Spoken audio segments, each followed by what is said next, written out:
Blue light flashing down the railroad track, blue smoke rolling from the old smokestack. Oh, blue train, don't leave me behind.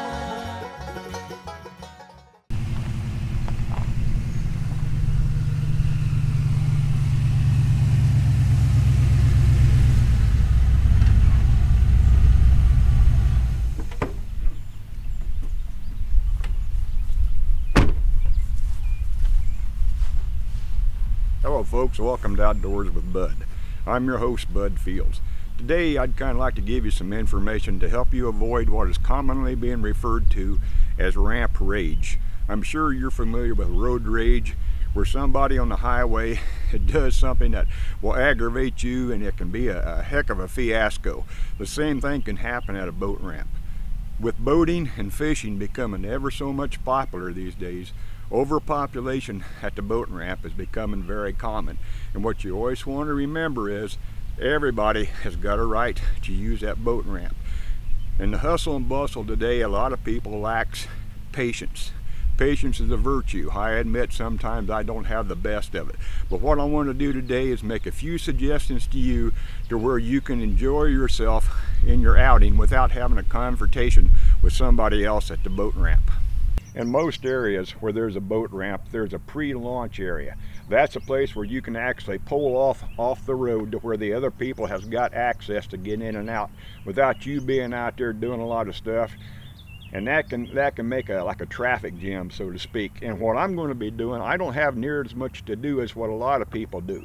But I'm going to show you the regiment that I have to do, but the reason why I pull off is common courtesy to the other people. For example, on the front of my boat, and most of the guys that's got a boat trailer, they've got a tie-down strap. You got to take that loose or you're not going to be able to get the boat off of there. So I have to come up here to the front, remove this strap, and then I got to go to the back of the boat to do the same thing. Now, a lot of people, they will pull up, or maybe they've got fishing tackle in the back of their truck or the back of their car. They may go all the way to the ramp. Then they're going to stand there and get their cokes, or their sandwiches, their fishing tackle out. And all that time, you've got maybe 20 vehicles waiting to get the use of that ramp, and you've got it tied up. The best thing to do is pull off the road like I did. Then you can take your time and do it right. Okay, I've got the front of the boat all ready to go. Now I got to come back to the back and get the back end ready. I've got two tie-down straps that hold the boat on the trailer at the very back. You got to remove those. So you just come right down here and you loosen that up. I've also got to remove my transom saver, my motor tow.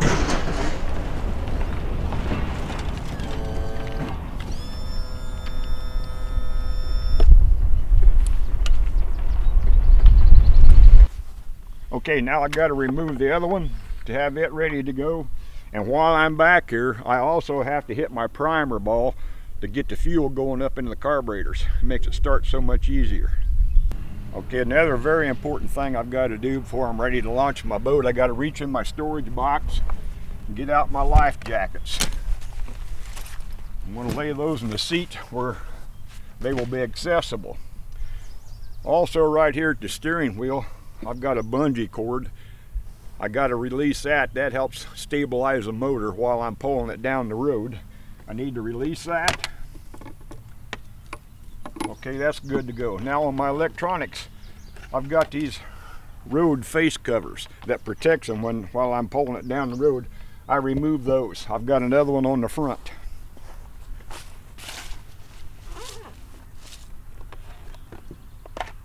So now I've got my electronics ready to go. One of the last things I do, I plug in my trolling motor. That way when I launch the boat, if I need the trolling motor, I've got easy access.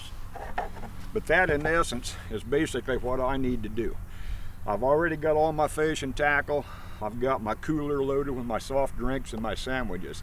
If you can imagine a holiday weekend, a lot of people wanting in and out of the boat ramp. If I would have waited until I got down to the ramp to do all this, there would be some pretty irate people. You want to enjoy your time you spend on the water. You don't want any confrontations.